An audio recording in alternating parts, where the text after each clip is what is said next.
Do you remember when Dead Island, the video game, came out with that special edition and it was just the torso of like a large busted female torso? What? And that was it? No. Let me see if I can find a picture because it's goddamn ridiculous. Dead Island. I remember when they came out with the trailer and it was like the most incredible trailer of all time. So yeah, it's Riptide. Dead Island Riptide. It was a spin-off game that they did. All right. And there was a lot of backlash over its special edition. Here it is. I'll show you. What the fuck? Are you kidding me? A special edition for a zombie game. That's just a woman's torso with blood and gore and just a giant chest, and it's so ridiculous. Yeah. This is the kind of thing I would expect from Duke Nukem Does a Zombie Game. Dude, you just like lit my dreams on fire in the best way. That sounds amazing. It depends on who's making the game. What about the 12 studios that did Nukem Forever? Can we get them back? Surely they're not doing anything else now. Anyway, the reason that I brought this up is, did you ever play the video game Inside from the makers of the video game Limbo? No, I did not. Well, in it, there's this monstrosity at a certain point, and it's made of flesh. And for their special edition, when they got a physical release, they actually contacted the makers of, I think it was Love Doll, like the actual... Like the sex doll? The sex doll that uses a silicone-based skin that's supposed to be like close to real.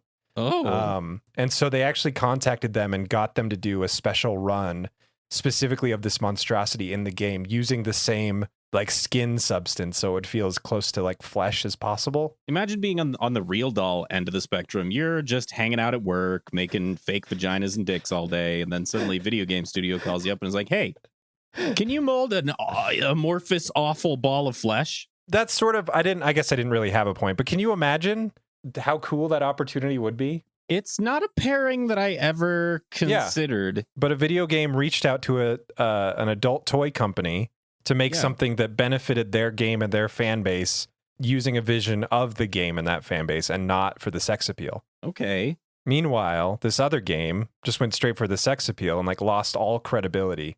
I don't know. I see what you're saying. It's two sides of the same coin. Yeah, it just feels really similar and connected to me or connected for some reason. Yeah. All right. I'm really curious to see how this connects to Dragon Ball Z. It doesn't. God damn it. It doesn't. Anyway, I don't know if that's gonna work. But we should probably start the podcast. Yeah, it's worth trying. Last time on Eric Hates Dragon Ball Z, we didn't talk about boobs. We didn't. But this time we are, and that takes us to now. I'm really not on my game now. I'm so thrown off. I totally threw you off. Welcome to Eric Hates Dragon Ball Z. I'm Spencer. Oh, I'm John. And today we're going to go over episodes 81 through 85 of Dragon Ball Z. It's going to be a lot of fun, and this is totally worth your time. Here we go. Okay, that's not what you say to people. Episode 81. The American title is Deja Vu. The Japanese title is Piccolo's Self-Confidence. I will be the one to defeat Frieza. My episode title is Horn Boy versus the Lime-Colored Comrade. Thank you for mentioning that quote, because it's fantastic. In these 5 episodes, there's some real good lines. Yes. Some real good lines. Okay, so it starts off like exactly where the other one left off. Mm-hmm. So much so that I thought that I had skipped ahead in the episode, so I rewound a little bit and ended up watching the last 3 minutes of the previous episode. I did the same thing. Really? Yes. So I was like, I already did this one. I don't have to watch this. I guess we're off by an episode or something. Yeah, but it was, anyway. So Piccolo, first things first. Piccolo's there. He's facing off against Frieza. Gohan, Krillin, and Vegeta are like, let's do this. And Piccolo's like, nah, I'm going to do this solo. This is a me fight. Well, Krillin and Gohan say that. Vegeta's still like, yeah, I'm just going to kick back and watch. And really, everybody's actually saying things. I think for a solid 3 minutes, it cuts to everyone who is not in the fight, we're continuously checking up on, other than Bulma. Thank God. Dude, it's so annoying. Like, it does. It cuts to King Kai's planet. King Kai's voice sounds incredibly weird in these episodes. It does. I don't know, like, so different. I honestly, it was so different. I thought that they were going to do a joke about how he had something in his mouth, like he was chewing or like was eating or something like that. But they never did. It's just the way he did the voice in this episode, and it sounds really weird. I don't know why. I think, okay, I have a guess. Okay. Now that I'm thinking about it. I know that, so Funimation only got the first set of Dragon Ball Z episodes all the way up to when Goku lands on the planet and he fights Ginyu Force. The Ginyu Force. Yeah, I couldn't remember what they're called. And then that's all they had for, I think, probably a year and a half. And the series really took off in America. I don't know if it was a year and a half. I know it was a significant amount of time. And the series really took off, and people started writing Cartoon Network, hey, when are we going to get more Dragon Ball Z? Because it would get to the end of all the episodes they had and then just restart at the beginning. And people were really sick of having to rewatch everything on a loop. And so I think they might have had things recorded up to about this point, and then it's been a year and a half and they forgot how to do the voices or something. Yeah, they're just kind of getting back into it. Maybe that's the only explanation I can come up with for how different it's King so Kai sounds. different. It's weird. It's very odd. But everybody's just standing around for like 3 minutes saying things like Piccolo doesn't have it. Yeah, it's either they flip-flop a lot in these episodes. It's like Piccolo's going to do it. He has the power. He's going to do it. And then other people are saying, "No way, Piccolo has enough power to do this. He's going to lose this fight." I'm just like, "Let me see the frickin' fight." Just fight. Yeah. Just fight. The other comment that people make are that Piccolo seems different because not a lot of people know that he merged with Nail. Right. Even King Kai's wondering this, I think. But yeah, Piccolo's more about fighting for what's right. Nail gave him a little bit of sense of justice. Yeah. And then Frieza starts talking for the first time in like 5 minutes, and I literally forgot that he's in his super big horned form now. Yep. And his voice is different, and it freaked me out. I forgot that he went with the deeper voice for this form. And then finally, Piccolo and Frieza fight. Finally, they start punching each other. It's actually kind of a cool fight. I really enjoyed watching this. Yeah. Despite like knowing the outcome, not because of future knowledge, just because I understand this show now. Yeah, exactly. You can just guess. Speaking of, you can just guess.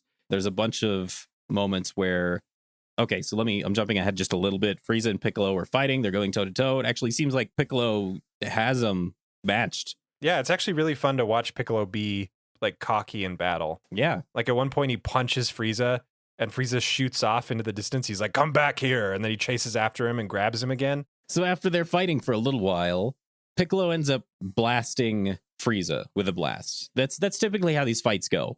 Punch, punch, punch, punch, punch, punch, blast. And then after the blast, it has a bunch of smoke. A bunch of smoke comes up. There's always a bunch of smoke. Yeah. And then always, every single time, character emerges from smoke completely unhurt or hardly damaged. Yeah. As all the other characters are amazed / surprised because apparently they forgot how to fucking sense energy. Well, they couldn't see because of the smoke. How else are you supposed to sense energy? But, What do you think sense means? Don't Sight. Stop. Come on. So that happens, and I'm thinking I'm going to start a drinking game. Character emerges from smoke, cut away to Goku, but then I thought, okay, if we do cut away to Goku, then you'll die. This drinking game will 100%. And every single time in these 5 episodes as well, it does that stupid music cue. It does. I noticed it this time where I'm like, oh, they really didn't have anything else to give Goku. Every single time. It's so annoying. And he never has anything of any consequence to say. Sometimes he doesn't say anything at all. Sometimes it cuts to him and it's just him in the pod and it plays the sting and it goes away. It's just like, remember guys, it's the Goku show. Yeah. The only cool part about this battle between Piccolo and Frieza is that for once, and I will admit it's still stupid and it still should be a drinking game rule, but the hero gets to get blasted in a cloud of smoke and emerge unharmed. That's true. Because Frieza does it to Piccolo instead of everybody doing it to Frieza. For once. Yeah. One time this happens. During the fight, Vegeta gets cold feet and tries to run away. Dude, I don't know what inspired him to finally run, because it's not like it happens after Piccolo loses big or anything. Like, he's not down for the count. They're still just fighting. And suddenly fear strikes Vegeta in his heart and he runs. Yeah, these episodes are really inconsistent in a lot of different annoying little ways.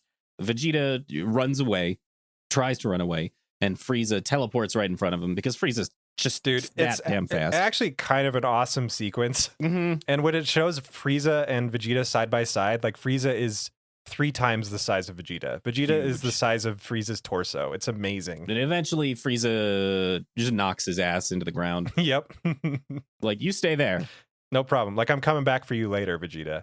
Yeah. Yep. I'm going to kill you last, I think is what Frieza said. Yep. So that fight continues, the Piccolo versus Frieza fight. And yeah, they fight again. That's what this show is eventually going to turn into.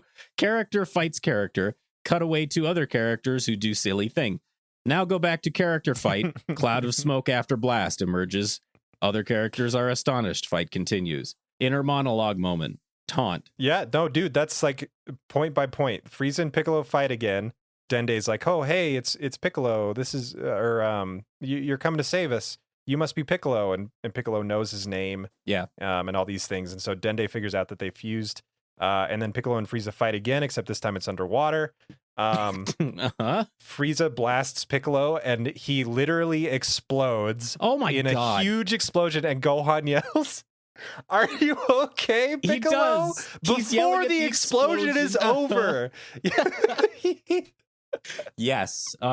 Which I want to talk about energy again Okay. later. Oh yeah, I know when. Yeah. There's a couple of them, a couple weird key blasts, and I'm not ready to have the full discussion yet. No, but I just want to bring up the there's points. some interesting points here. Yes. So Piccolo explodes, but once again he's fine. Yes. I And he do comes like out of some rocks. Yeah, this moment's cool because he does the rock spinning trick from last saga. Yeah, Like, he's hovering a bunch of rocks. It's kind of cool. all around him. Looks nice like little an callback. atom. Mhm. Yeah. Oh God, he does. He looks like a freaking superhero. Which is really, really cool. It's occurring to me as we're speaking. Dragon Ball Z is a lot like pancakes. Go on. The first time you eat pancakes, you're like, "Oh my God, this is amazing." And you can just put anything you want on here. This is incredible. And so you enjoy eating pancakes from that point on. But the more you eat pancakes, the more you get used to it. And then sometimes you notice, oh, this one's too doughy. And other times you notice, oh, this is too dry. There wasn't enough syrup on this one. But occasionally you'll have some pancakes that have chocolate chips or that have sprinkles. And that's all I want. I just want a little bit of Piccolo with an aura of rocks for the sprinkles of my DBZ pancake. Your analogies are much better than mine. I think you're right. Like, just a little spark of something different during a fight really helps. Yeah, because we're at the point where we get it now. We get what the show's about. The show is starting to really find its groove and get what it's about. Just give us something new and interesting, just a little bit. Because there's a lot of really drawn out moments in this episode and then some of the other ones where it feels like they had to actually speak to the mouth flaps. That's like, oh yeah, they had to match the animation. Yes, for their which dialogue. doesn't make any sense because you just cut the film a little bit, just cut it a little bit so that it matches what the person's saying. How hard is that? Yeah. So the mouth flaps aren't even a real thing, but it feels like they had to, and it's just so slow. But then there's Piccolo with the quantum rocks, and I'm like, okay, this is. You got me again. It's pretty just neat. That little thing. And then Piccolo calls Frieza Horn Boy, and That's right. Frieza gets so mad. What did you call me? Apparently, that's a really big insult in space. And he like runs over to him, grabs his collar, and holds him up like the high school bully that Frieza is. And then people continue to talk about whether or not Piccolo is going to win. That happens a couple times. Cut to Goku in the pod just for a sec, so that Goku can be like, "What's happening out there?" And then it cuts away. Just in case you forgot that Goku's in this show, everybody. Yeah, that's right. He's just hanging out, taking a little bath. Yeah. And then Nail talks, which is a weird like precedent to set for fusion. It's kind of an interesting moment, but it felt like one of those things that like, wait, did you guys fuse or did you just eat Nail? Does that mean that Nail's consciousness actually merged into Piccolo somehow? Yeah, I thought they were like a different being. I don't understand. That just creates more questions than anything else. Yeah, Thank you very much. Show it does a flashback where you get to see the battle between Nail and Frieza again. I was like, why are they doing this? But then I realized that it's been months for some people if you're watching this week to week. So I guess it makes sense. Yeah, they redub all the dialogue, which is weird. Yeah, it was weird. I don't understand why that is either. I don't know. Why did just copy and paste it? I know. Maybe there's some kind of like contractual restrictions of what they're allowed to do with an episode when they get it from Japan. Maybe. So we stalled for time because we could do the flashbacks with redub dialogue, and then Piccolo powers up. Yes, like huge power up. He's been holding back because this is Dragon Ball Z, so of course he's holding back. And all of his outlines, you draw. Oh, they glow. They draw an outline. Yeah, all of his outlines on his drawn character turn white and glowy, and it's a really cool visual effect. I liked it way more than I thought I would. It's awesome.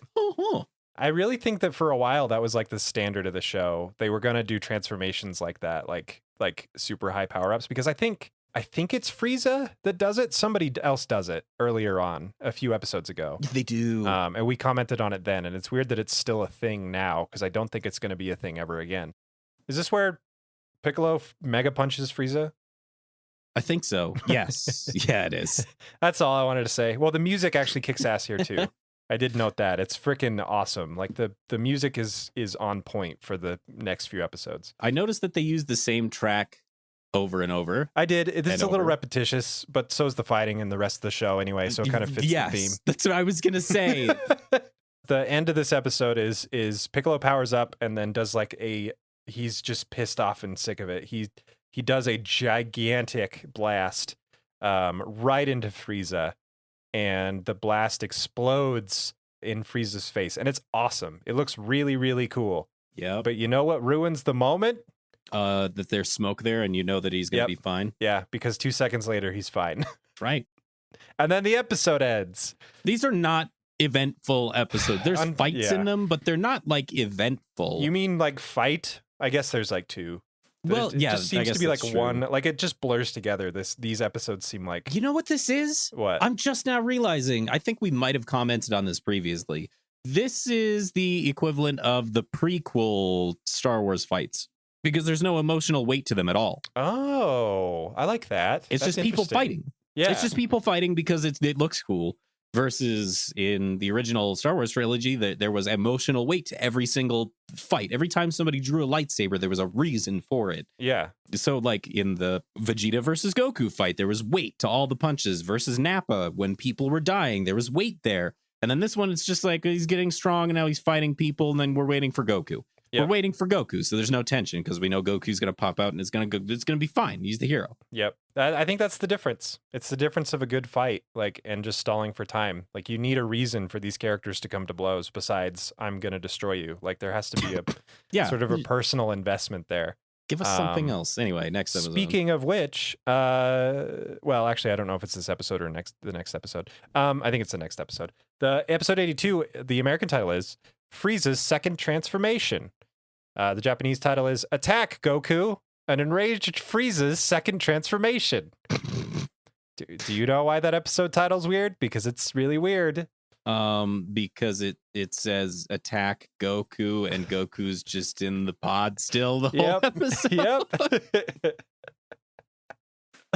I don't know. I have nothing to say about that other than so far the Japanese titles have been either absolute bullseye, spoil everything, or completely off the mark. Yeah, they drop the dart on the ground. Yeah. My title is The Fat Lady Hums a Few Bars. Dude, did you see my tweet today? I did. Okay. And I was so confused. And then I watched the episode. And then you watched it, yeah. It was so good.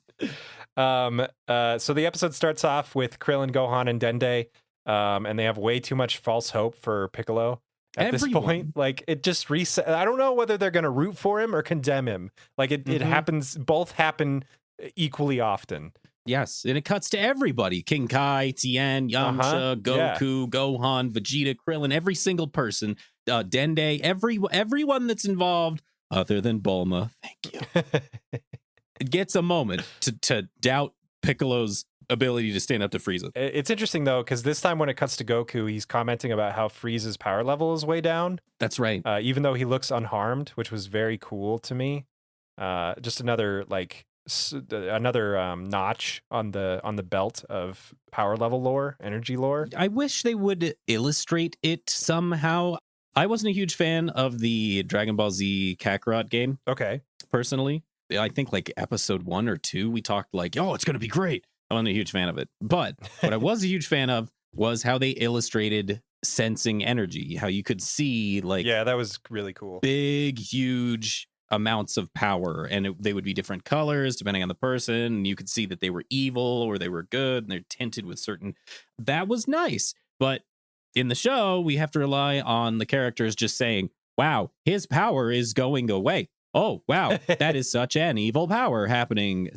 Just show me. Yeah, it would be interesting to give us some kind of frame of reference at least. Show me, don't tell me. The reason I thought it was interesting is because conceivably you could beat a super powerful person just by like it's a marathon, not a sprint, right? And you just gotta wear them down. Like you can level the playing field just by wearing the other person out slowly but surely.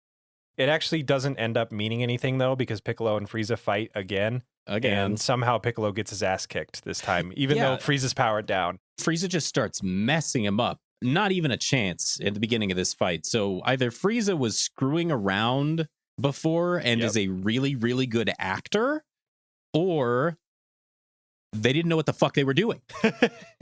I don't know which one it is. I guess. And then we get the amazing line. Somebody says something about the I don't think it's over yet. Until the fat lady sings. Yeah, Gohan says like, oh no, Piccolo's gonna die. And Krillin says, well, you know what they say, it ain't over till the fat lady sings. And then Vegeta replies, well, I'd say she just hummed a few bars. It caught me off guard how good that line was. Yes. Like it's perfect. It's such a good, like a legitimately well-written line that doesn't belong in this show, but we get treated to it anyway. So I personally enjoy it that it's Vegeta who says it. Because you're not expecting it from Vegeta. Maybe it would have been better, I think, if Gohan said it. It would have been more in character if Krillin said it than anybody else. Vegeta's been this antagonistic asshole this whole time. Yeah, it's weird to hear him like banter along. And and in a way that's like, oh, I don't know, guys. It's almost like he's almost on their team. Almost? The way that it's delivered. It's kind of interesting. So Piccolo gets serious. Yeah, finally. And takes off their cape and hat. Yeah, cracks their neck. The body weights that he has, because that's how you know that it's serious. Because actually, shut up, John. This is a cool moment. Okay, I'll shut up. I'm sorry. I don't know, the way that he's standing and the way that it like like it's shot, the way that he pulls off the armor and like spits blood, it just seems really awesome. Cool points for sure. I was going to go into the logic of how wearing weighted training clothing doesn't actually mean anything after a certain point, but whatever. It's a cool moment. You're right. You don't know what gravity on Namek's like? Not that bad, because Krillin's doing just fine. Not saying Krillin's weak or anything. I'm not trying to hurt your feelings. But he's a normal human being. Bulma's there, and she's not jumping all over the place. There. That's the frame of reference. It's just Bulma's there, so... Okay. Anyway, it's cool, and I like that he spits blood because it's purple, and that's interesting. I wonder what it tastes like. Probably blueberry? Say grape. Oh, blueberry? You ever notice when you get blueberry stuff, sometimes it's just not blue? Like it's so dark blue that it's just purple. Like you get stained with like on your shirt, if you're wearing a white shirt and you eat a blueberry pie, it's purple. Oh, yeah. I see what you're saying now. I feel like maybe they cheated though and used boysenberries or grapes. For Piccolo's blood? Yes. Piccolo powers up again, and this time it's in an orange fire, and it actually does look pretty cool.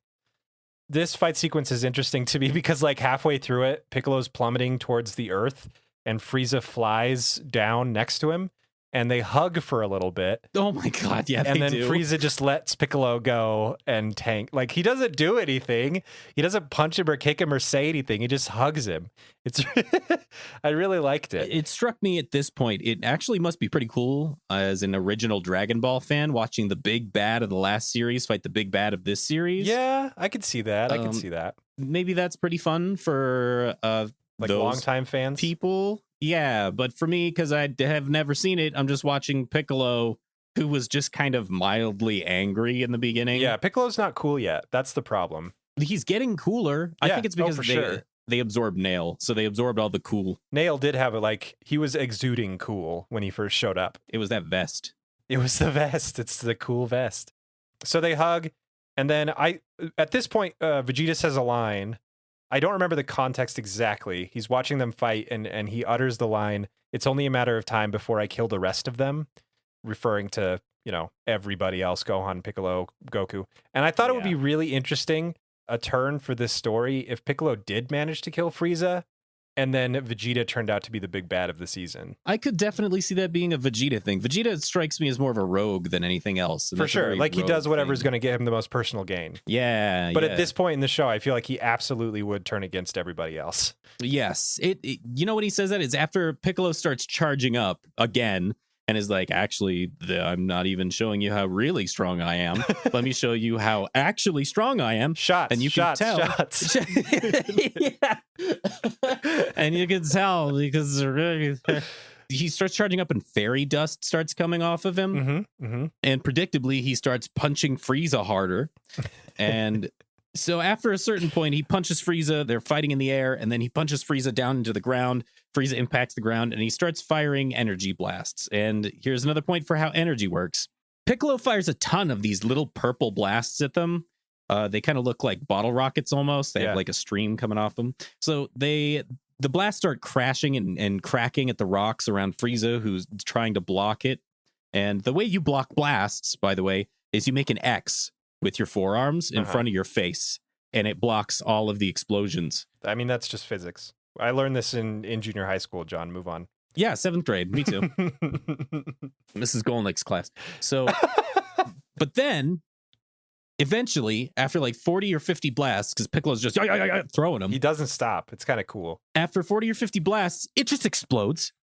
It just explodes. The ground just explodes. Yeah. Well, it reaches some kind of critical mass, maybe. So is there like a certain point, if there is a certain amount of key density in the air, it just interacts with itself and explodes? Is that how that works? I think so. Or yeah, I mean, maybe it's like smashing atoms. Like if they hit at a certain thing, at a certain density, at a certain speed, they'll just ignite. Create a minor nuclear explosion because it shows because it a mushroom does. Cloud. Yeah. So happens. Is that how that works? I mean, don't know. I like the theory. I don't think we've seen much to disprove it yet. Yeah, because things either explode and cause a smoke screen, or they impact and kind of slough off, or there's a lot of impact and a lot of smoke and then an explosion. Yeah. So I don't know which one it is. We're trying to figure it out. We're on the road. I think we're going down the right path. I have 2 composition notebooks full now. So yes, Piccolo basically makes Frieza a gravesite out of this blast. And then he's like, and this is for good measure. And then he just goes again. Mm-hmm. And it's at that point that I'm like, I think Frieza's going to be fine. And guess what happens? He's fine. The only thing that I like about this one where Frieza comes out basically unharmed is that Piccolo just seems so discouraged. And he says, what does a Namek have to do? Yeah, that's right. What does a Namek have to do? It's like, cut me a break, man. Which is just so, I mean, human. I know it doesn't exactly apply, but it really, it tickled me in the right way. Here's my thing, okay? Because at this point in the story, Frieza transforms again. But he's fine. He just stepped out of the explosion and he's fine. Wouldn't it be better to have him almost dead, like have the smoke clear and actually have him almost dead, and then they're like, we did it, and then he starts laughing, and then he glows, and then he transforms? Yeah, well, okay, here's the thing. You're a writer, not an artist. Toriyama's an artist, not a writer. So while yes, you were right, that would be way better. That's not how it's going to go down. That's never how it's going to go down. It's true. It did not go down that way. So we have 3 minutes of a transformation sequence in which Frieza doesn't really ever yell. They just kind of groan. He doesn't. He groans a lot. I have exactly. That's my note exactly. It's a little grotesque, and he's just groaning. You're just groaning. During this transformation, Krillin regrets all of his life decisions and says, "Why didn't I just become a shoe salesman?" Which is a really fun, like, should I do martial arts or sell shoes? I have 2 things in life that I could follow. This is all I have. Yeah, and so Frieza transforms again, and honestly, even though it only gets like 10 minutes of screen time, it's my favorite Frieza form. Same. He gets a long head, like he looks like Alien. He looks like the alien from the Alien, except he's colored like Frieza. And his voice stays that deep voice. And he looks just awesome. Spikes come out of his back, like it's just really intimidating and weird and unique. And we haven't seen an enemy like this before. And it's just kind of refreshing to get something more than more muscles. Yes, because they look lithe and not really slender, kind of bulky, but almost like snake-like. Uh-huh. So Yeah. maybe there's some agility in there somewhere. Yeah. But now Piccolo can't even touch Frieza Dude. after Frieza's upgraded. Yeah, it doesn't even. Yeah. Some things to note in the right after the transformation. Frieza's tail doesn't fix itself, which I thought was interesting. Yeah, it's that still was cut cool. off. Vegeta sees Dende running and gets an idea, which will pay off later. He sees Dende and he's like, That's right, just a Yeah, you don't know what he's thinking. Tien and Yamcha from King Kai's planet say, "We believe in you, Piccolo." And then Tien says, "Yes."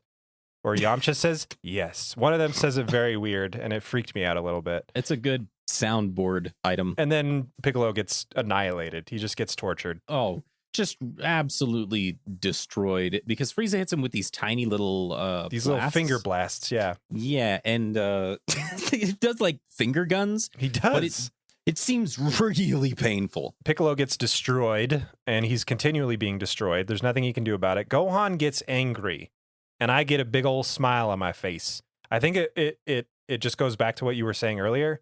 It has to do a lot with emotional weight and character evolution. Gohan starts to care, and we care because Gohan cares, and we've seen their relationship develop. Mm-hmm. And we know what happens when Gohan gets angry, so it's like it feels better than just a fight me.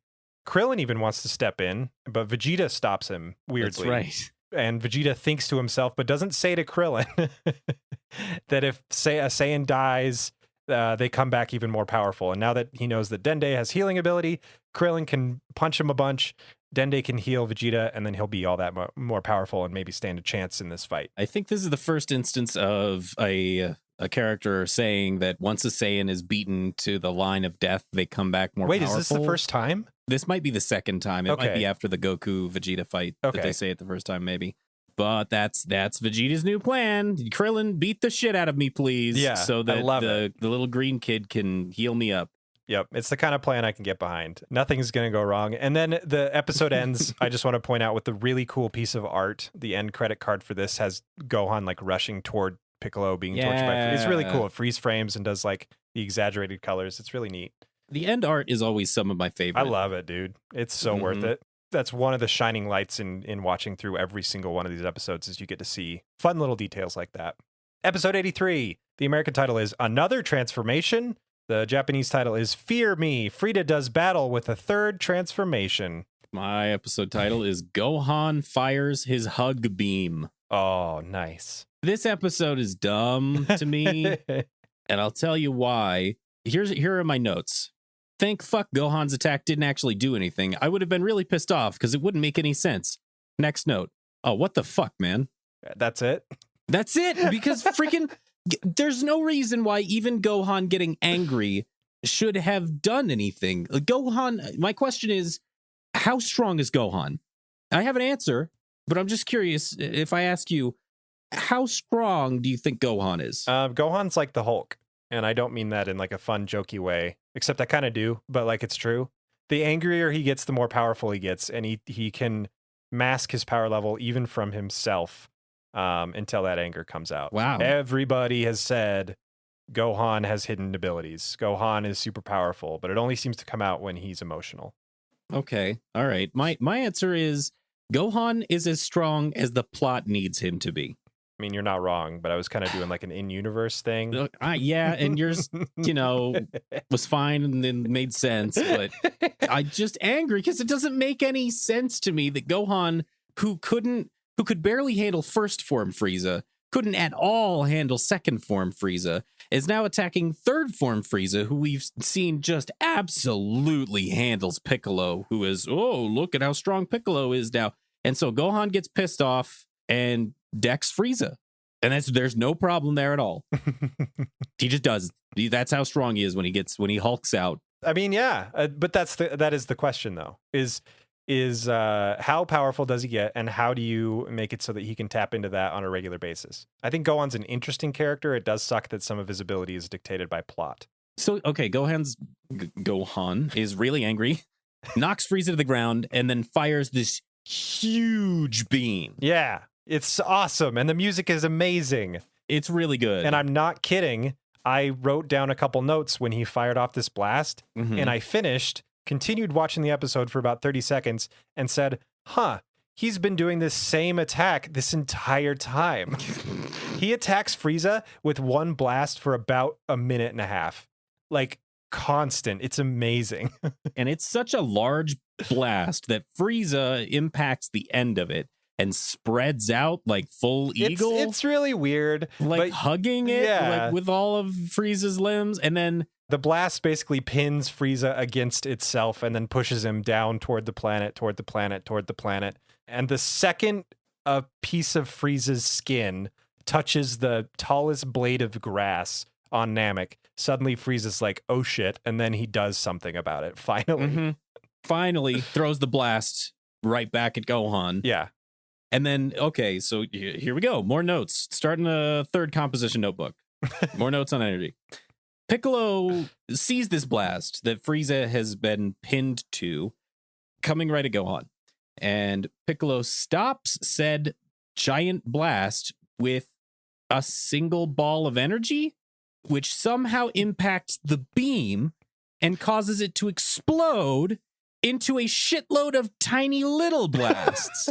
So, what? I think when we come to the end of all this, there's going to be different types of ki. I don't see how you can get around it. That's what I've landed on also. Like, there has to be, like, spiritual ki. You have to give it the intent to explode. Sure. It has to be hollow sometimes. Like, it's the only way you can actually force push somebody. Like, Kamehameha is hollow in that it knocks Vegeta around. Or the other party is wrapping themselves in ki as a protective measure, and that's how they're getting pushed around, is because they're trying to counter ki with their own ki, because you can see blasts pushing against each other. And so maybe if they're somehow coating themselves in their own ki, like you see people power up and they have this aura about them, maybe that's how they push against blasts instead of them just being enveloped and obliterated by it. But I don't know how this big one turns into a bunch of tiny little ones. I don't. That one blew my mind, because I'm trying to really make some of this energy shit make sense, and then that one just broke me. I don't know. Sure. Maybe it's Piccolo's energy is Namekian ki, and it impacted Gohan's hybrid human Saiyan ki. Well, look, man. Sometimes when you blow a bubble, it bursts. Sometimes when you blow a bubble, it splits into two bubbles. I don't know why. Sometimes when you blow a bubble and then you hit it with another bubble, it turns into a billion little bubbles. Right. I forgot that moment in my childhood that we've all shared. I'm just relaying like a real world experience onto a fictional energy theory. Yeah. Yes, that's true. Sometimes things be weird. Yeah. That's all I'm saying. Drink. Yeah. So that's a rule of Dragon Ball Z. Sometimes things be weird. Sometimes things be weird. After that, cut to Goku twitching. No dialogue, and now we're back. Yep. Remnants of the blast pepper the surface of Namek, the little balls, it looks really cool. Frieza says the line, I eliminated all the Saiyans except for Vegeta, Nappa, and Raditz. That's weird, because really? Like, he eliminated every single Saiyan except for those three. Are they the only ones that surrendered to Frieza? Are they like survivors somehow? Did he have a reason? Because Nappa and Raditz, like, Vegeta's the king's son. Sure. That makes sense. So there's a reason. Nappa and Raditz? I don't know. Why did he keep them alive? Especially Raditz, who's weaker than any regular-ass Frieza soldier with a gun. I don't know. It's weird to me that he decided to keep those three alive. And I don't think we ever find out why. Piccolo says the line, and I'm quoting, boy, that Gohan. What a pistol. Yeah, what a pistol. A little bit of that nail coolness coming through. Vegeta is trying to convince Krillin to hurt him. Vegeta says, as you just witnessed, a Saiyan's power becomes stronger every time they're injured. Is that true? Because that's kind of really goddamn exploitable. Yeah. Just start cutting off your fingers and then hang out in the healing pod. Or like push a wrecking ball forward and then let it hit you. And then get in a healing pod. If you know that that's how your cells work, would you not just do that all the time? I do think Vegeta is of the mind to actually follow through on that. It's weird that he doesn't. Nope. I mean, it would be really weird if he did, but it's weird that he doesn't. except for this one time. Maybe because of what happens next and he kind of learns the lesson. Yeah, maybe. I don't know. I don't like that he pointed this out right now, like as you just saw, because in my mind, you need a full healing. Right. Like that's the caveat. If you destroy yourself, then you're going to be in bed like Goku was for a very long time. But then once you're healed, you are more powerful. Yes. Dende is a shortcut that Vegeta wants to exploit in this situation. Using Gohan as an example kind of ruins that. And so I don't, maybe he was just trying to get Krillin to do it. Yeah. I don't know. Like it kind of, I'm assigning way more value to this than I need to, but it kind of makes sense from a like an emotional or a psychological or a maturity standpoint. If you go through some real shit in your life and you come out of it better, you survive, you heal through it, you are, for lack of a better way to describe it, stronger as a person. Yeah. What doesn't kill you make you stronger. It's that Pink song or whoever does it. I don't know. So it makes sense in that context. So this, we're just taking this to like a power level place, but the way that it is explored in the next couple episodes makes it feel so unimportant and dumb. Yeah, well, because he's trying to shortcut it. But it still works, though. Dude, I can have a bad day and then to have a few drinks and feel better. It doesn't mean it's actually going to last. But Vegeta's does last. Episode 5, dude. What? Episode 5 of this episode of this podcast. Okay, all right. I was confused. I'm like, dude, I don't remember what we said. I hardly remember what we said today. Go back to our episode 5 for the secret message where I reveal all. Frieza gets sick of the peanut gallery and just becomes their ultimate form. They just do it now. After being in their cool third form for 10 minutes, like you said, 15 minutes. Yep, of total screen time. Frieza's just like, I'm going to do it again. And then he starts powering up, and Krillin has a little tiny fantasy of what Frieza's ultimate form is going to look like, and it's amazing. It's better than anything that the show could actually do. It looks horrifying. It's this horrible giant monster, and I'm like, yeah, that would be cool. It's not that, but it would be cool. The next note on my list is, oh dear God, it's Bulma. Oh, that's right. At least this time, there's only like 30 to 45 seconds of Bulma. It's nice and short, but what the fuck is happening? It doesn't ever explain it. It doesn't make any sense. She's running somewhere on the planet Namek, and then the water around her starts to boil. That's fine, I think to myself. It's just a remnant of Frieza's energy causing the water to move around more and boil. That's fine. Except then goblets of water, like just these giant blobs, come up and turn pink around her in spheres and then stretch out and become tentacle-like and then go back to being blobs, and she's just standing in the middle of all of this moving weird alien bullshit and says, man, I wish I had mascara on. And then it cuts away and it never talks about it again. No, she just survives a freaking stalker Call of Pripyat anomaly, and then she's exactly fine. She's totally what the hell? Maybe she actually is going insane. Like maybe she literally is having some sort of horrible psychosis, psychogenic effect, psychotic just effect. Some kind of break. Yeah, some sort of psychotic break, and that's what we're witnessing here. Maybe because there's no explanation, and we never talk about it again at all. We just cut away. Krillin agrees. Finally, he's very, very, very, very hesitant. Then Vegeta starts to egg him on, and Krillin just like punches him, and it's a good punch. Not the first one. Not the first one. The first one's terrible. Vegeta just blocks it, and he's like, "You have to do better than that. Come on, cue ball, hit me!" And then he finally hits him, and it's amazing. Like right in the stomach, Vegeta coughs up just this ball of blood. Yeah. And the best part about it is the laugh, dude. That's right. As he's falling Vegeta down. laughs. Yeah. Blood. It's incredibly weird, unsettling. Piccolo and Gohan fly to safety. Vegeta is almost dead on the ground and finds Dende, and he's like, heal me. And Dendy's like, no, I only heal those with a good heart. Then leaves. And then he takes off. It's amazing. Vegeta's plan falls apart so quickly. And Vegeta just falls on the ground, and his last words are game over. That's right. Krillin and Gohan just run. from Terror. And Piccolo's there too. He's limping along. Yes, from Frieza's transformation, which the way that Frieza transforms is they are screaming now and they're glowing pink, and then they start cracking. It's like Frieza's inside a cocoon of himself, and he's going to break out of it. It's really weird. It's different than any other transformation that we've seen so far. Dende heals Piccolo up after telling Vegeta to go fuck himself. He heals up Piccolo. This is especially funny to me. I know Dende did it because it's actually Nail in there, you know. Right. But it's hilarious because Piccolo's the big bad of Dragon Ball. He's the most evil person in the world in Dragon Ball. And Dende just got done saying, I can't heal you because you have a black heart. Sorry. It's very good. It's just not going to happen. So then Piccolo speaks in Nail's voice and says, hey, you know what? You probably should heal Vegeta. And then Dende goes, oh, all right, fine.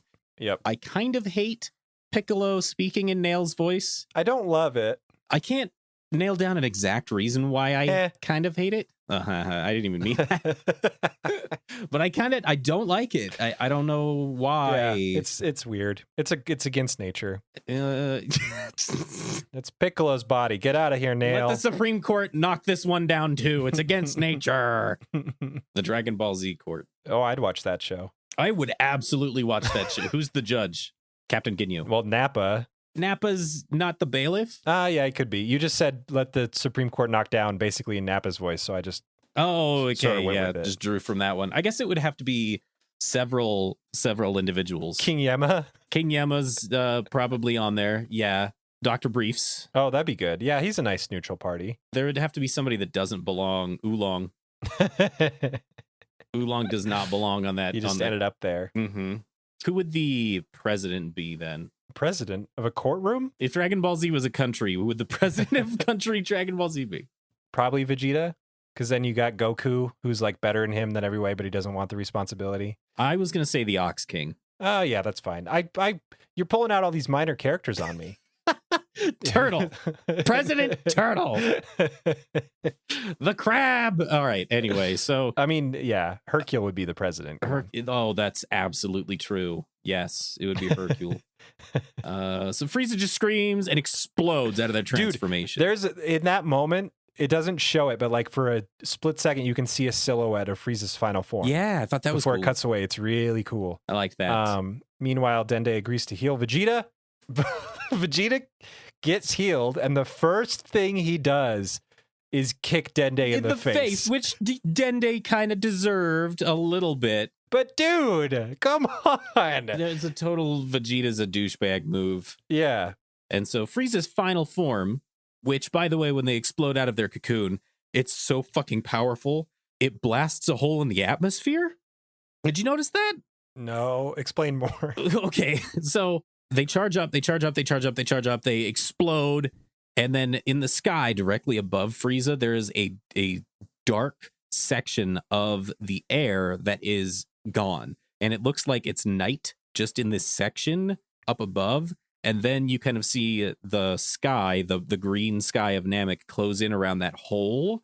That's awesome. Okay. Yes. I think I didn't connect the dots. That's amazing. That's really cool. That's how freaking strong Final Form Frieza is, which we will see in the coming episodes how actually strong Final Form Frieza is, which I think they did a really good job of demonstrating. It's actually awesome. Yes. Yeah. And Final Form Frieza. So the previous one, first form Frieza is kind of a shrimp. Second form Frieza is a kind of a weird, huge bull. Third form, it's a xenomorph. Fourth form, this last form looks like a Power Rangers putty patroller, but then plus purple. It does. That's absolutely 100% true. That's kind of what and it he's looks a little like. he's shrimpy again. Yes. He's muscular, but he's smaller. Yes, about the same size as Vegeta. Yep. So this is it. This is Frieza's final form. Episode 84. The American title is Dende's Demise. The Japanese title is The Death of Dende. Come forth, intense, wide open power. Guess what's going to happen in this episode? I'm not sure. I'm willing to bet Vegeta becomes a Super Saiyan. That's actually my episode title, the one where Vegeta becomes a Super Saiyan. The first thing that happens is they show off Frieza's final form. There's a close-up of his eyes, and it looks really, really good. It's very, very cool. Krillin delivers a line as he stares at the new Frieza, he just says, what the? And it's amazingly delivered. It's perfect. Yeah, so whoever the voice actor for Krillin is probably one of my favorite and one of the most underrated voice actors in the show, in my I agree opinion. with that. Krillin always delivers a solid performance vocally. Yeah, their voice actor has astonishingly powerful delivery for the emotional lines, and then for the kind of throwaway one-off lines or joking comic relief lines, they deliver it perfectly every time. They like put the ham on. They know when to be serious, and they know when to be funny, and they can do both. Not every voice actor in this show can do that. Nope. Some of them just can't. I won't name any names. Yeah, but Goku and Krillin are usually pretty good at both sides of it. Yes. Yeah. So Frieza starts off this show by just pointing at Dende, and they explode. Oh my god, his first word I think is bang. Bang. And a bolt fires out of his finger and he kills Dende. Like that's it. Immediately. That's how it opens. It's amazing. Like it's so menacing. I think real villainy comes from subtlety. Like that's the best way to be scary. Yeah. In my opinion. Frieza just stands there. He's totally cool, totally calm. He's not bulky. He's not like yelling. He doesn't need to power up. He just lifts a finger, says bang, and then somebody dies. Yes. And it's just like, oh shit. Like that's it. Okay, we're done here. Like, what do we do? Piccolo wants to just bail completely. He wants to abandon the planet and just have Frieza destroy it because there's nothing they can do. Goku, I cannot wait for him to get out of this fucking pod. Yes. Because he keeps saying, oh no, Frieza's more powerful now. So strong now. What's gonna happen? I wish I was healed. Good lord. So Frieza does to the gang, because they all jump in and attack him. I forget why they grow the cojones to do that, but they're do. They're just like, get him. Yeah, they just gang punch him. And Frieza does to the gang what Goku did to Berter and Jace. Yeah. Where Frieza just stands pretty much totally still and occasionally moves his head to dodge. Yep, he just drifts a little bit this way and that. Piccolo does a Masenko, which that is was awesome. so weird. It looks kind of like a special beam cannon also when he fires it. Yeah, that was neat. I like when they do named attacks. I'm sad when they just have all these really long fights where they don't do named attacks, because those are the cool things. Yeah, Krillin fires a Kamehameha. He does, yeah. And that's always fun. Yeah, and Gohan yells. He just yells. He just yells. Unfortunately, all of it does nothing. Frieza's fine, of course he is.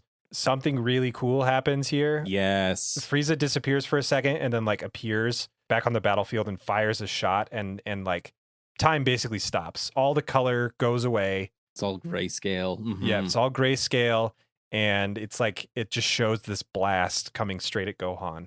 It's a very, very cool sequence. You think that like it's not that it's freezing for dramatic effect, it's that Frieza's moving so fast and firing so fast that like literally they can't perceive what's happening until it's too late to stop it. And I like Frieza's priorities here. He takes out Dende so they can't heal, and then he goes after Gohan, which is the one person all this time who's been able to put a dent in him. Over and over, the wild card. Yep. Yeah. So he's got really good tactical priorities at this point. And it would have happened if it wasn't for that meddling Vegeta. Somehow, from that heal that Vegeta got, the power boost. Yeah. Power boosted him to the point where he can perceive the speed at which Frieza moves. Yeah. And reacts fast enough to, I think, push Gohan out of the way. Yep. Which then the blast goes past Gohan, flies about a mile away, and then removes an island from the map and causes this massive explosion, this mushroom cloud. Yeah, it's cool. It's dramatic. And then that's when the rest of the gang turns back towards Frieza and realizes, oh, we're done now. It's time to grab our backpacks and walk home. Except Vegeta's having none of it.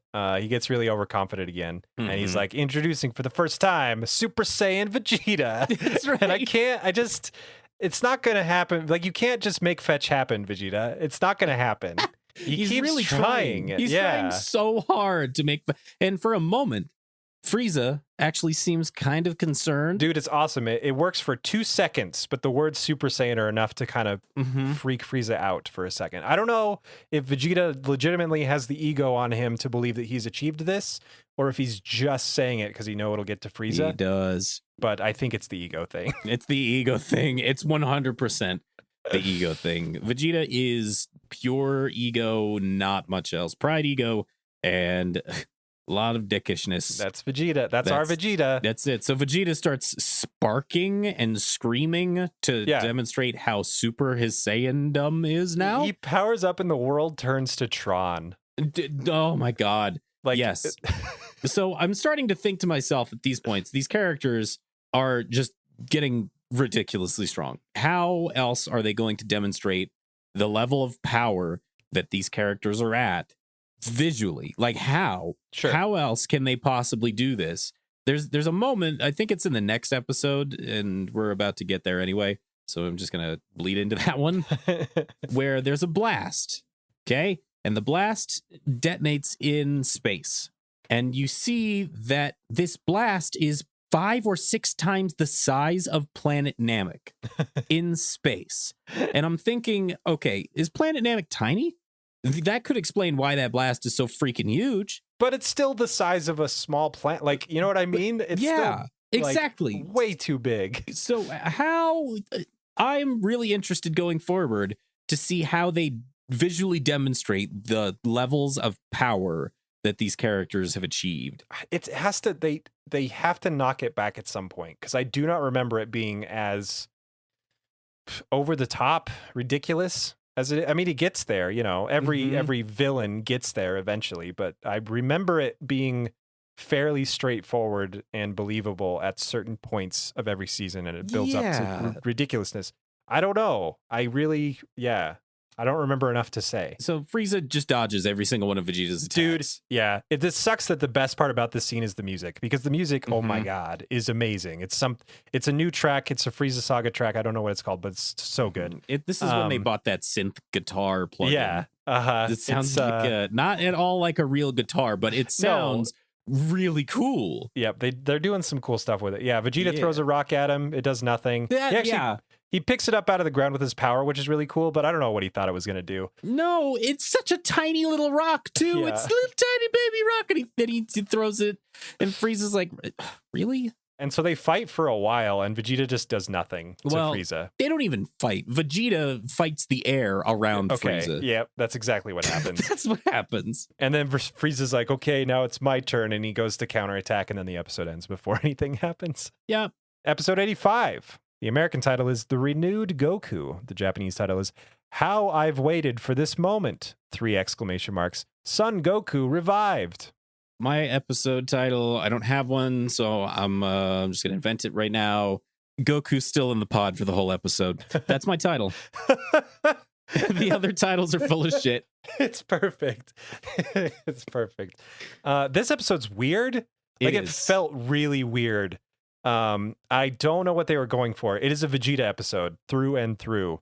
I think it's trying to explore his character. I might be giving the show too much credit, but it doesn't feel like a normal fight episode. Yeah, it feels is like a one, fight. but it doesn't feel the same. You know what? It feels like a fight that should have weight, but it doesn't actually have the weight. So it's kind of. There is one moment in this episode, and I wished God they would have followed through on it, where it feels weighty. Yes. Where it feels like there's going to be a character moment and it's going to be awesome, and then they don't do anything with it. No, it's a fight that is hollow, that needed weight to give it purpose, but it doesn't have it. So it feels like a hollow fight. So it starts off. What is it? Is it a flashback? Is it a dream sequence? What is going on in this first little part? Well, okay. The first thing that Vegeta says is he's already used all his best moves, which means that his best moves are get mad and punch and throw rock. And the Super Saiyan feint. And that's right, the Super Saiyan lie, the Super Saiyan sleight of hand. Frieza shakes Vegeta's self-confidence. To the core. To the core. There's no such thing as Super Saiyans. It's a myth. And throughout this weird thought monologue that he's having, he keeps, I don't know, thinking back to 20 seconds before when Frieza and him were fighting, and where he tries to punch Frieza and then misses. Yeah, I don't know. And then it'll crossfade from past to present, and they're still just standing where they stood. So I don't know if there was a fight off screen, and that's what demoralized him so much, and we're just seeing a piece of that, or if it's his imagination of I'm symbolically I'm trying to beat Frieza and nothing I'm going to do is going to work. but it's weird. It's really we've never seen this in the show before. No, like maybe they were trying something new. I think they were. I think this whole episode is a little bit of an experimental thing. Frieza makes it very clear that he doesn't believe in the existence of a Super Saiyan. Vegeta's very self-doubty. Yes, starts to really shake his self-confidence, which for is... about 30 seconds. Yeah. Oh, so perfect, because Vegeta just talks himself back into it. Yeah. Like, no, you're lying. He jumps I really into the felt air. like he was going to break out into song or something. Like I thought he was going to break into tears. Just wait for it. So he's like, no, I am a Super Saiyan. I can fly if I wanted to. He's Buzz Lightyear in this moment. And then I am a real space ranger. And Frieza continues to provoke Vegeta, and Vegeta finally gives in and starts fighting him. There's a freaking fantastic shot, maybe my favorite shot of the 5 episodes that we've covered today, where Vegeta peppers the sky with energy blasts. Yeah. And it cuts back to like a landscape shot of Namek. I don't even think you could see any characters. And like slowly you can see the yellow bursts of light in the sky, and it spreads and spreads and spreads and spreads, and like the lighting changes all over the planet's surface. Yeah. And it goes from like regular Namek to devastated, being peppered by by nuclear explosions Namek. Yes. It's really cool. It is very, very cool. It kind of looks a little like scrambled eggs. Yeah. Just in the sky. spontaneously Totally. appearing in the sky. But then because it does color everything around it with the color of the blasts, that's I think that's what makes it feel like powerful. Yeah, the lighting changes. It's awesome. awesome. It has an effect on everything around it. And so that's what Vegeta's doing, just firing off these blasts, blast and blast and blast and blast and blast, and Frieza's just dodging and dodging and dodging. Doesn't do anything. No. Frieza like goes up to Vegeta's face after his failed assault and just wags his tail in front of him, which like is right in front of his face. Frieza doesn't say anything. No, he just wags his newly repaired tail. Yeah. Yes. And that, I think you're right. I think it's the subtlety that makes Menace. I think it's you're really totally cool, right. dude. It's awesome. And Vegeta like psychs himself up again, and then he says, "That's it." And then he does the same exact thing again, except this time it's purple. So you're supposed to be going for a Gallic gun, but he doesn't say he doesn't say anything. And he doesn't do the pose. And this is the blast you're talking about, right? Yeah, this is the space eclipse blast. Which, well, that's a really cool name for a power. Space Eclipse? Oh, man, that's a DBZ move. Vegeta jumps into the air, fires his false Gallic gun. Yeah. I think it's called something else. In Dragon Ball Xenoverse, they have 2 different Gallic guns. They have like 3 or 4, but there's planet cracking Gallic gun. Oh, that's right. And then there's regular Gallic gun. So I think this might be planet cracking Gallic gun. I could totally see that. Yeah, it's a super move. It's a good one too. I like it. They fire that, and Frieza waits until the last possible second and just kicks the blast into space. I mean, it's a cool little kick, but damn, it doesn't feel unrealistic for him to be able to do that though. I suppose it just adds to the demonstration of Frieza's power overall. Yeah. But like at this point we get it. Like, we do, but like get it. I really think that this is the episode where they're trying to knock Vegeta down a peg. And so everything that happens fails, not because they want Frieza to look powerful, but because it needs to, so that Vegeta will stop calling himself a Super Saiyan. Like get to the point where he is at the lowest low and can pass the baton. No, I didn't even think about that, but you're totally right. Because he's very surprised by this development of getting his blast knocked away. Yes. And that's when it occurred to me. I was just like, if this episode is just an ego check for Vegeta, I'm totally on board. Yeah, I didn't even think about that, but I think you're right now. Because like he doesn't do any, like he doesn't get beat up at this point, but he is not doing anything. He's not bantering. He's not talking. He's not trying to like prove himself. He's just in shock that nothing he does works. And he's just totally gone. Like he is despondent. He's just standing there after Frieza's okay. The best line of the episode maybe is when Frieza says, "But before I depart, a little piece de la resistance." And he speaks French. Frieza speaks French. Frieza speaks in a language from a planet that he's never been on, while he's probably not even speaking English in the first place. So I don't understand what's happening anymore. And is the Japanese, does he also speak French in the Japanese? What does he say there? Oh, My mind blew because an alien speaks a language he shouldn't know using another language that he doesn't know. Okay, minor derailment / side fact. Japanese will just take any word from any other language and then put a U or an O at the end of it, and then it's Japanese. Yes. So, yes. Then to the French thing. All right, cool. Piece de la résistance. Done. That's true. That's a good point. Frieza makes Vegeta cry. That's right. That's my next note.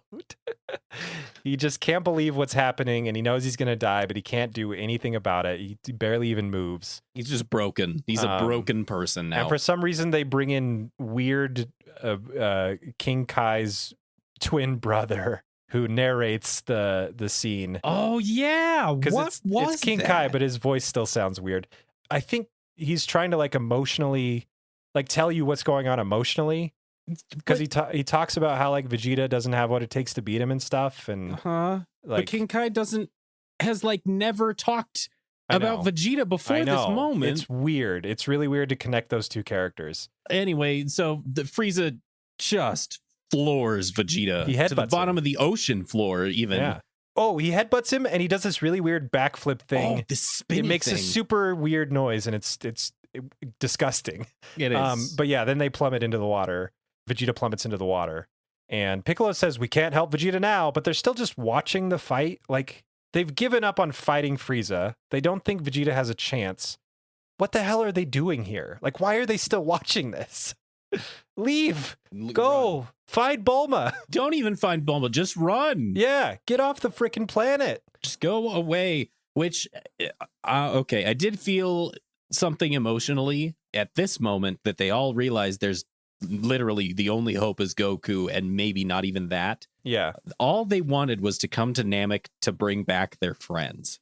And now they're getting caught up in this universal war against a unbelievably powerful godlike tyrant.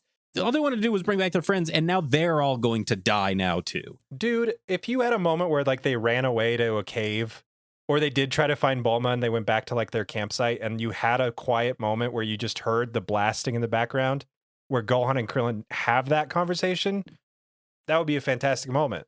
Bring it back. Don't just repeat, man, I hope Vegeta wins this fight. Like, bring it back to why they originally came here, where they're all doomed and there's nothing they can do. Just like, yes, that is brilliant. That would punch you in the gut a little. Stop cutting to the characters that we know are inconsequential so that they can say things that we just watched happen 30 seconds ago in different voices. Yeah.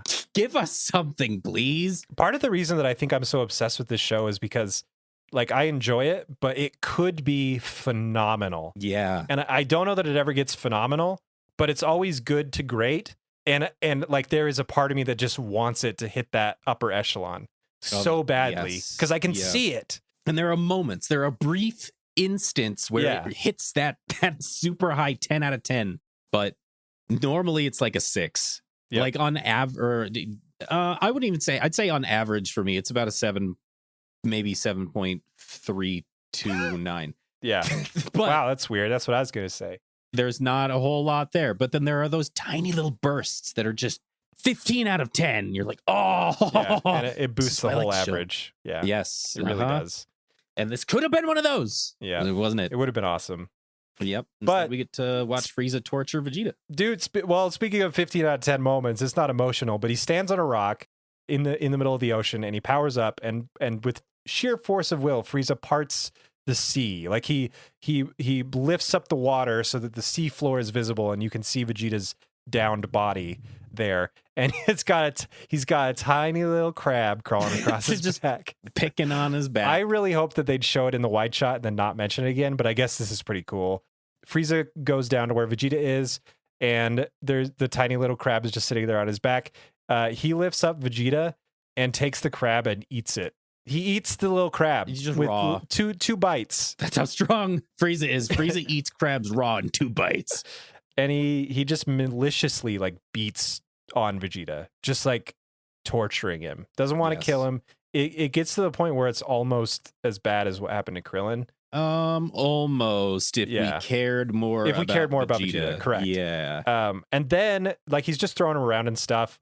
There is one moment that I thought was going to turn this whole episode around. I mean, it's okay. It's pretty good, but another potential 15 out of 10 moment. Frieza says, I can still help you out of this if you were to pledge your allegiance to me. That's right, because it's been at least 10 episodes since somebody's tried to convince somebody else to come to the other side. Yeah. How amazing would that moment have been if Vegeta actually had to make a stand for what he either believes in or had to seriously think about switching sides so he could live to fight another day?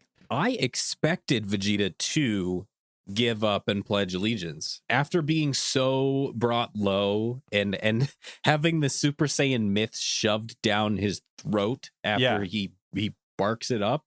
I was expecting Vegeta to maybe start sputtering out like okay, I'll be on your team. Dude, it would have been amazing. It would have been so cool. Instead, what happens is they skip over that moment like it never happened, and he just beats up on Vegeta some more and then starts strangling with his tail and lifts him off the ground with his tail, and it's really gross. It's kind of hot, actually. Sure. Yeah, if you're into that kind of thing. Yeah. I mean, I'm not, but I thought it was kind of hot. All right. Fair enough. You know, it's a spectrum. So he starts punching Vegeta's back over and over again. Yes. To the point where Vegeta is coughing up blood with every punch. And it's grotesque. It is. And I am really glad we're watching the uncensored version because I didn't get to enjoy this. No, I didn't see this at all. It is like a different show. I do not remember it being this like haunting. It's really cool, actually. I like it. So after that happens, finally, there's a little ding on the healing pod. It cut back to Goku's pod and the music was the same and he was thinking out loud again. I was so pissed off. I was like, I hate this. And then the ding happened and it got me good. Like I was super excited. I was like, finally, oh my God. I'm so surprised that like they pulled the bait and switch on you. It was so much setup that you expect it to be nothing. And finally, Goku's like, I'm healed. And then he breaks out of the pod. He could have just used the door. No. I had, one more minor complaint. Because he's Goku. But is Goku that dumb that he doesn't know how doors work? He just smash his head against the piece of wood until it opens. It sucks because I thought that this was going to be, I literally thought that this happened. I looked down for a second because I was taking a note. I looked back up. It showed the hole in the pod. Yes! And the hole in the spaceship. I thought that he didn't even think about it. He didn't do anything. He was just going to that battle immediately. I thought he just leapt in, like burst out of the spaceship and he was on his way. He was trucking, which would have been amazing. But that's not what happens. He just gets out of the pod really slow. And he starts thinking about like, oh, I'm going to save everybody. But he's just standing there talking about how strong he is. Yeah. And he's like, don't worry, guys. I'm on my way. And he just continues to stand there and doesn't move. Standing. It's so weird. Like, what? Dude, I just wanted to see him rush off and just be a hero. He doesn't get that moment. He doesn't really get that moment. It's kind of a selfish moment for Goku. The episode does end there. Actually, Goku's finally here. It. Finally, oh my God. You know what sucks though? We have 20 episodes left of the Frieza saga, and I don't know what the hell. These 5 episodes were like not torturous, but it was definitely me tapping my foot like Sonic and waiting for something to happen. Come on. And Goku's finally here now, and we still have so many episodes. If I remember right, it is literally 20 episodes of their fight. I think jokes are made, like this is where the jokes originate, how it's going to take 20 episodes to finish a fight. I think this is how it starts. Prepare for 10-minute episodes of Barricade's Dragon Ball Z. We're still going to review 5 at a time, but I have a funny kind of feeling that not a lot. Well, because like you're dwindling your characters.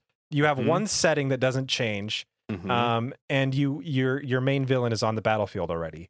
Yes. Like, how much content can you get out of that? Yeah, you don't have any more big secrets to give away. Everything's been revealed. This is it. So it's going to be a lot of Goku talking to King Kai. Here's my prediction. It's going to be a lot of Goku talking to King Kai. It's going to be a lot of Krillin and Gohan and Piccolo trying to find something to do. I know that you're wrong on one of those counts, but I won't spoil it. That's all I got. I guess just a lot of don't know. Monologuing from Frieza being upset that Goku's fighting them. I don't know. We'll find out. Next time on Eric Hates Dragon Ball Z. That was perfect. That was real good. Wow. Now we have to do the whole outro thing, though. Yeah. Want to talk? Want to talk to us about stuff? You can you can email us at mail, M-A-I-L, at ehdbz.com. You can also reach out to us on Twitter using the handle at EricHatesDBZ. Eric Hates Dragon Ball Z is a part of the Rocktopus network of podcasts. For more entertainment from our team, check out Tales of Nowhere. It's a tabletop RPG podcast. We just finished our first season. The finale went really well, actually. We got some great feedback on it. I hate to toot our own horn, but it's good stuff. It's a fun podcast, and season 1 is now totally complete. So it is a start-to-finish story that you can start binging right away if you're looking for something new to listen to. Tales of Nowhere is available wherever you get your podcasts. Spotify, iTunes, talesofnowhere.com. Take your pick. Oh, music from this podcast is done by me. Oh, that's right. Hit me up. I'm Burn7 on SoundCloud, or you can email me at mail@ehdbz.com. Thanks so much for listening. Will we be back for another episode? Yeah. Vegeta.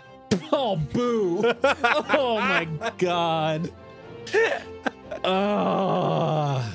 It's either that or spend another 20 minutes looking around the internet for DBZ puns. No, you got it. Okay. Don't mess with perfection. You're so go cool. Piccolo, no, you didn't. Gohan Chinese something.